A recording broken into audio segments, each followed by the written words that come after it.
Welcome to today's edition of RockCreek Insights.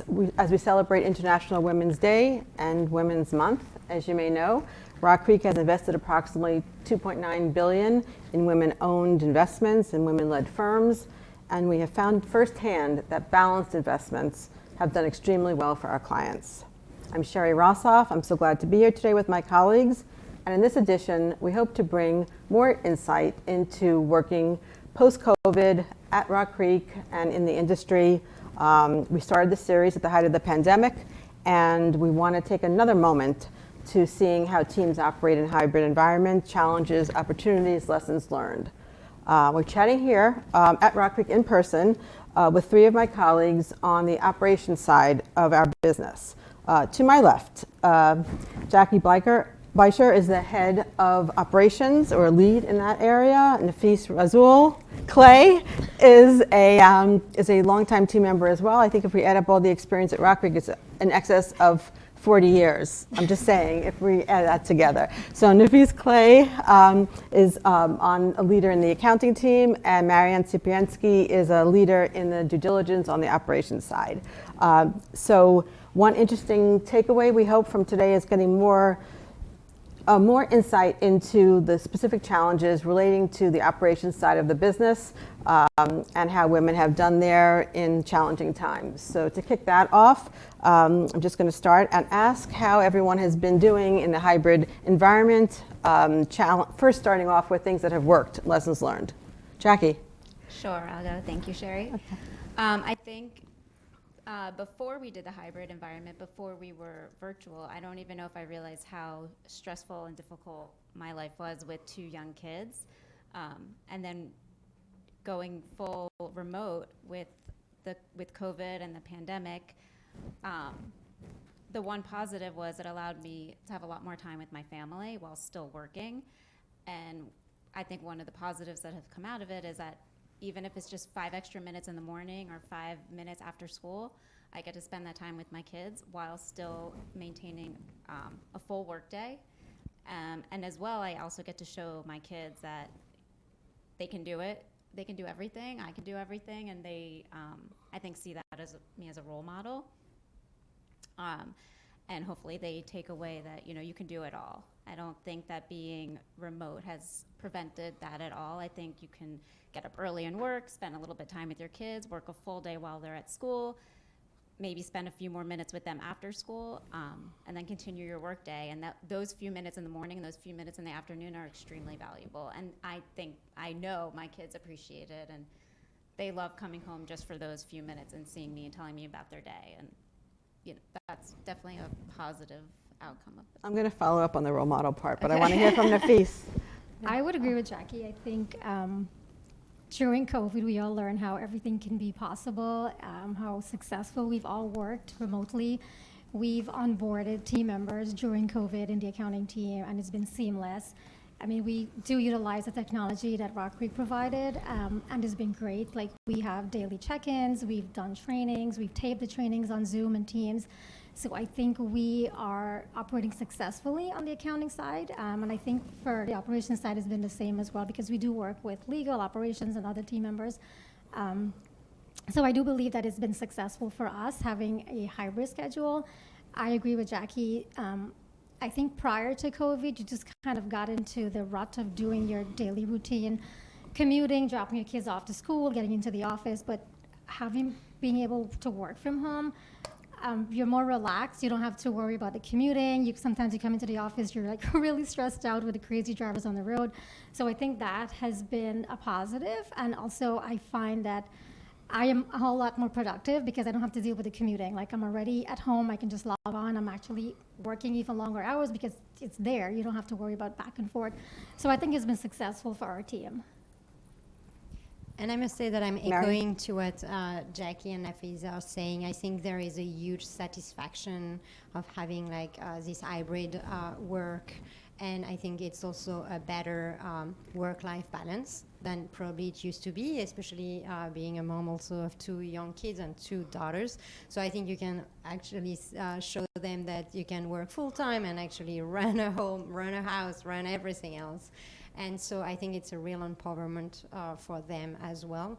And in terms of I think what RockCreek has been able to do, despite the fact that we were hybrid, is to continue maintaining this connection with people, whether through these daily or weekly calls, or with a site event on an annual basis, or like other sort of like external meetings that we were able to do with the team. So, yeah. Just as a follow-up on that, it seems like a common thread, and I think you have a little bit different views on some of this, is about the intentionality. That seems to be like a theme in terms of making sure things work, which doesn't happen. I know you make it sound very easy sometimes, but you've done an amazing job at all of this, but there has to be effort or intentionality. Could you speak to that? So, because there is a process and things have to be remembered, and people might have to be nudged in terms of your teams, because maybe people don't think the same way about what's most efficient. So if any of you could speak to that. I can go first. I think you get out whatever you put in, and you need to really make an effort to call people, video people, even if it's just on your team, not necessarily outside calls, just to engage with them as much as you can. I do think that, first we were full remote, now we're hybrid, coming in once, twice, 3 times a week, and that is helpful to be around your colleagues a few days a week. But even having said that, I think doing it from remotely is also possible. It might take the right person and the right personality. And again, you said nudging people. Maybe they're, not an extrovert. Maybe they're more quiet. They're not as going to pick up the phone or video you as often. But if you put in the effort, I do think it's possible. Just pick up the phone, make a video call, make that effort every single day. And I think it's possible to make sure everyone's engaged. But I do agree that face-to-face once, twice, 3 times a week is also really helpful. Yeah, I would say in our team, we've definitely made an intentional effort. We do meet on a daily basis. Every day we have a check-in at 9:30 with the ops and accounting team. And we also have a second check-in in the afternoon with just the accounting team. So we kind of go over things that have happened during the day, things that are important, things that need to get done. So I think you're right. You have to make an intentional effort. You have to have everybody on board with, like, this is what we do every day. We meet twice a day. Here's the timing. You have anything to discuss, you hop on the call. You have nothing to discuss, you hop on and just say hi or whatever. A lot of times we get on, the first 10, 15 minutes of the call is talking about your day or your kids or what happened over the weekend. So it's also you're getting that social interaction. It's not just about work or like what you have to deliver the next day. And then we talk to the reporting team once a week, or as needed, we talk to the legal team. So I think the technology has been great because it facilitates that you can hop on Teams, you can hop on videos, you can talk to people all the time.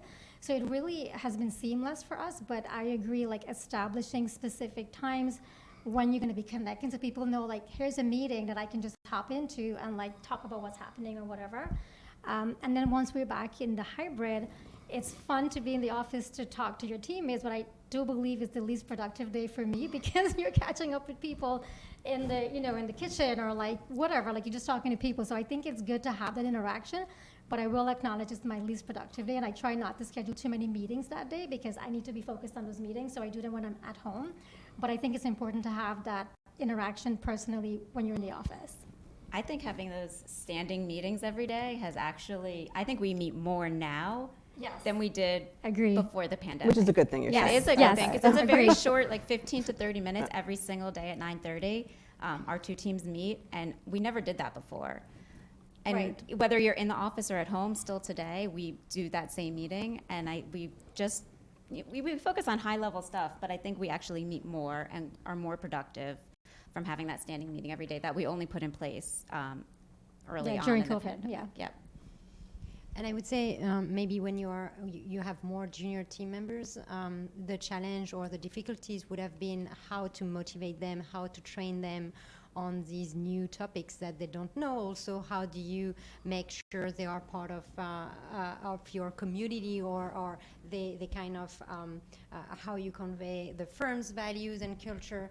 And I think also being able to have these remote interaction, but as well as coming in the office and doing like sitting next to them and going through things together. It's just, I think the hybrid work for that works well when you have both sides of things. And so I think it's at RockCreek and on my team specifically, I would say that I think we've found the right balance between like spending time together remotely and sharing knowledge through those two means. Well, you mentioned challenges, so it hasn't always been smooth sailing, I assume. So maybe if you could speak to some of those challenges in particular across teams, right? Because it sounds like your teams are finally honed in terms of processes around being hybrid. However, sometimes the interactions that might be more organic as opposed to these scheduled calls might be more of a challenge. And if we look at the investment world versus the operations side, which includes things like compliance and legal and risk and data and tech, all those areas, and finance and accounting, it's challenging sometimes, I would think. I think it was challenging in the beginning because I know in operations we work with every other team at RockCreek, whether it's everyone you mentioned, data, risk, investment, legal, and we were very used to just getting up and walking over to that person and getting a quick answer, and it just took a little bit of time to get used to using Teams and just giving them a call or sending them a message. Now I think we got it down, and I think people are very responsive, even if they don't get back to you right away. But at first, it was definitely challenging getting used to not just being able to stand up and go talk to them and ask them a quick question. And vice versa, when they're looking for you? Yes, but the same. I mean, I think we're all pretty respectful of each other, and we're attentive to other people's questions. So a quick message on Teams, and I might not be able to respond right this second, but I'd get back to them or give them a call back. So just a little bit of time getting used to that. Yeah, I would agree. As you're talking, I'm thinking the way our seating arrangements work, like prior to COVID, like I can turn my chair around and talk to Jackie, right, I can turn and talk to Krishna, like however, because legal, operations, and accounting sits right there. So yeah, you didn't have that, but I think we've learned how to maneuver that. So I think that has been an earlier challenge. And I think the other one would definitely be training someone. When you onboarded someone, you're like, okay, you would sit down with them and you would walk them through. And now you're trying to do everything through Teams or Zoom. But I think one of the things that I didn't know is as we were onboarding someone in our team, one of the team members suggested they tape the training session. And I was like, oh, that's a great, because you don't have to sit there and like write all the notes down. You tape it and you go back and you listen to it. And it was helpful for them because whatever questions were asked, anybody in the team can actually listen to the training session and be like, oh yes, that's how you do this, that, and the other. So it has been efficient even from the training perspective. It can have challenges, but I think it has been successful for us. And I would say at RockCreek, we've been very quick at implementing like the technology that we all needed to make sure the communication within our team and across team was as good as it can be. And I want to say also that maybe some of the technology already existed, we did not necessarily use it, or it did not exist. But actually, even like for our interaction at the firm with external providers and managers, it has increased our interaction substantially without even leaving the office. Meaning, using a phone in the past now replaced by using Zoom, you can actually see the people, and the interaction is like much more interesting than it used to be before. So, yeah. And in terms of the year ahead, I'm just curious, I think if you look around, there are more conferences in person. We were at something the other day with over 500 people, all traveling everywhere, coming together. And people seem very excited about that. And both, all genders, I guess. So I don't know if you have any thoughts on that, which is definitely on the uptick. I think people love being in person when it comes to conferences. Yeah. Even my daughters are competitive dancers, and we were at a dance competition with, I think, 2,000 or more people this weekend. And people love it. They love. And we'll link to that YouTube. If you like, okay. And people just love being in person, and I think the same is probably can be said for work conferences, the interaction between people. So I do think that's probably a big shift back to face versus doing them hybrid. That's probably not that exciting to be attending them over Zoom. But I think that's still separate from maybe the everyday work that you can. And maybe that enables you to go to more conferences, because working from home, sometimes you get more done. You can travel to more places more easily. You're, like Marion said, the technology is better now. So maybe you're traveling to a conference and you're able to work now traveling to that conference. You're just so used to working remotely. I know on our team, for operations, the work is kind of every day, nonstop. There's just so much going on. And while we probably always could do it remotely, we weren't used to it. So now, even if I'm away or I'm doing something else, I can easily log in and just do something really quick, because we're just so used to doing it remotely. But I do think the conferences, I could see them all being face-to-face going forward. Well, being in person, a quick question on that, because of the operations focus of this group. When you consider that in some firms, there's a back office and investment professionals or front and back office, and at RockCreek, we view it very much as a team working together on different investments and for different client matters. So we do see, an increase in people coming to the office and an engagement, and sometimes I guess I worry that if people in operations and accounting and finance and diligence are not as in person, then are we going to go back to kind of, I don't know, a 19 whatever kind of mentality that's front and back office? So I think that is something to be seen, but I don't know, maybe we have to think of some ideas that we could make sure that doesn't happen, in my opinion. Yeah, I mean, I think there's also just certain jobs, tasks, things you'd work on that might be more suited for working from home without putting a label on the type of work you're doing or where it sits in the company. Maybe, I don't know if you guys have anything. Yeah, I think there's just a mindset that accounting or operations or legal is like back office, but I agree with you, Sherri, that I don't think people view it as a support staff, but I think in our business, you lose clients if you report bad information, right? Like, so I think it's very important that the roles that the accounting and operations and legal team do, I think that's important, and I agree that the mindset shouldn't be like they're back office people, they're part of the team. And when we present RFPs to clients, whatever, we come to everyone as a team, and everybody has a role in there. So I agree with you that it is important to have that in-person presence with everyone, not just the investment team and not just client-facing personnel, but having operations, having accounting, having legal as part of that. I agree that that's important, but I think we need to find that balance also between knowing that you need to be in the office or you have to be in the office because a client is coming in versus like, I can do whatever I need to do from home on this day. I have, I don't know, an appointment or have something going on, so I can't make it to the office this particular day, but I think it's important that we try to find that happy medium where everybody is equally valued and feel that way as part of the team. And I think we have more cross-team communication. It's not always perfect, but I think it is something that we've implemented like through COVID with more meetings together, like across teams or across the original teams. And I think, for example, an example would be the operational due diligence team now sitting on the investment team meetings or on a weekly basis with the legal team as well. So at least everybody is aware of what's going on. And I think it's kind of remove some of the issues that we can have, like not being in the same room or in the same office at the same time.